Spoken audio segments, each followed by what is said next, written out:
Hey everybody, right, I'm going to get straight into this. FYI, if you've not watched this episode yet of Doctor Who, the new Doctor Who, if you haven't watched it yet, don't watch past this point. I'm going to get this out. This is the last time I'm going to do it. This is literally the last time. I've tried to come over and do it multiple times, but I can't get what I want to say out properly at the moment. Throughout this video, I do apologise for any sniffling, coughing, and generally how I'm coming over. I'm coming down with a bit of a chest and cold problem at the moment. So, right, let me get this done. So, as you say, the title page, I'm talking about the first episode of the new Doctor Who. Now, I don't really talk much about Doctor Who, but I am thinking of making this like a little thing, where maybe once an episode airs, I will probably do a little thoughts on what I thought about the episode, and then at the end, once it's all finished, I will then consider doing like a overall thoughts. But anyway, so, the new Doctor. I thought Jodie, I think it's Jodie Whittaker her name is, I thought she did a great job. She had an interesting, bubbly personality. I just thought she come over really well. You know, it felt, I kind of identified her. She reminded me very much of David Tennant and Matt Smith. You know, that she had a very similar energy that those two gave her, come across with. And I just liked her. I really enjoyed it. I thought she did a really good. I thought she gave a good performance in the first episode.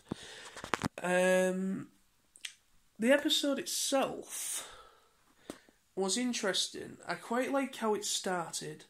With like the whole YouTube thing where I think he's the main companion because.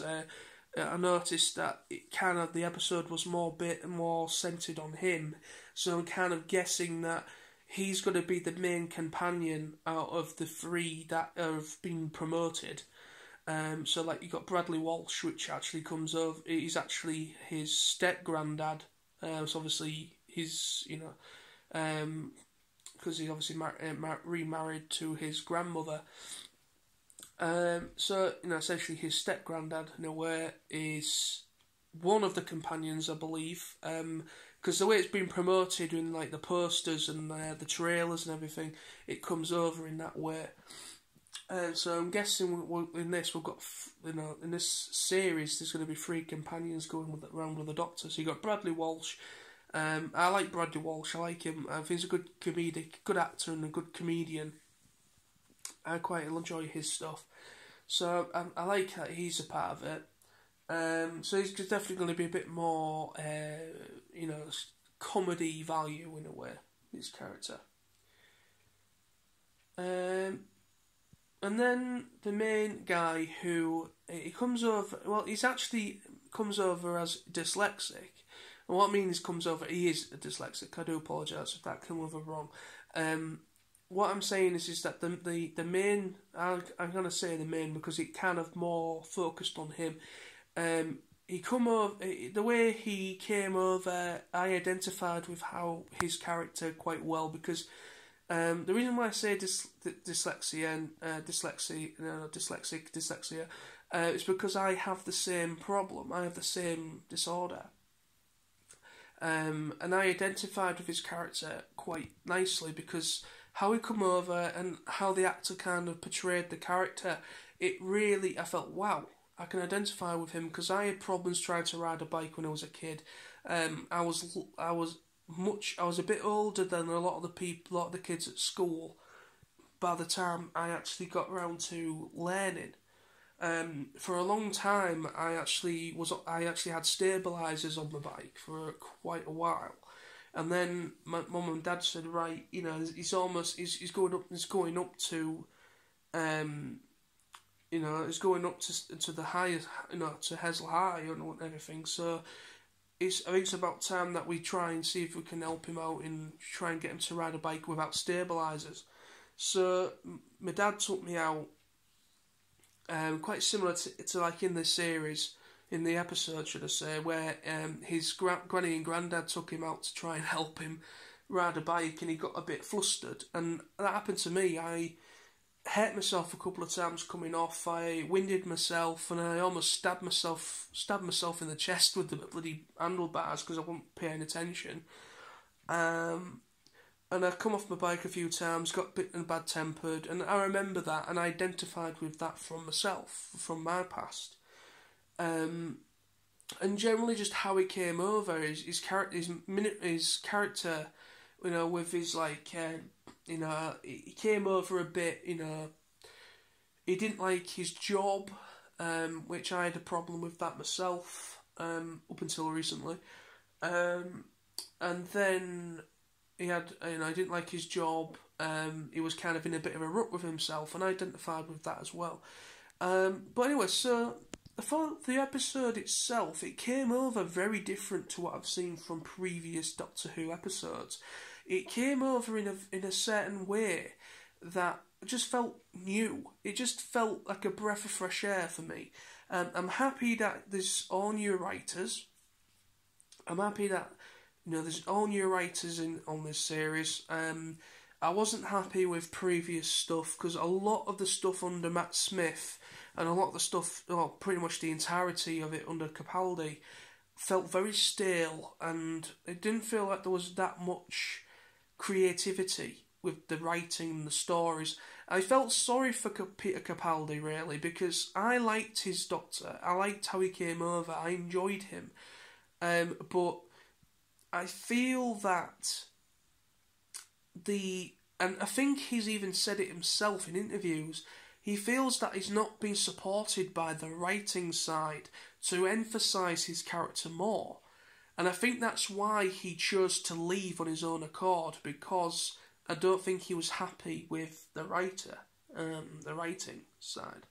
And that was a very similar thing to Eccleston as well, because Eccleston started off, he was only the Doctor for one season, and then obviously David Tennant took over then.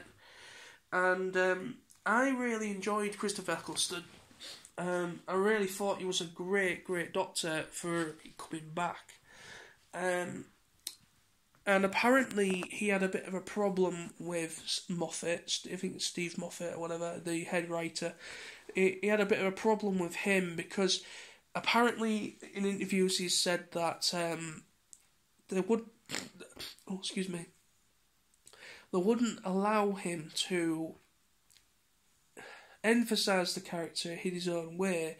You know, Christopher Eccleston is an incredible actor. He's actually, it's like, you know, it's like oh bloody hell, is Shakespearean. Like, you know, he's done a lot of Shakespearean plays, and he's Shakespearean trained actor. Really, he's done a lot of that stuff, and he's a really good actor. And they restricted his creativity, and Eccleston doesn't like to be restricted.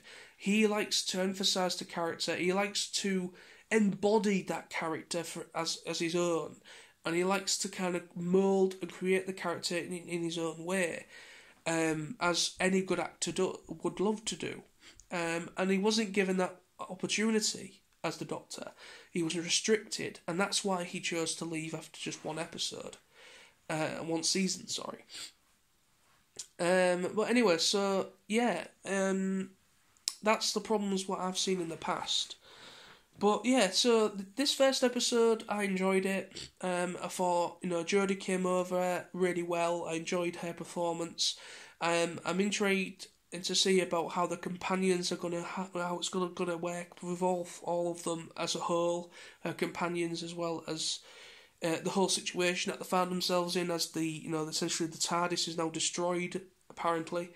And all that stuff, I'm really intrigued and excited to see more. And they've got a good cast in the future as well for different actor appearances.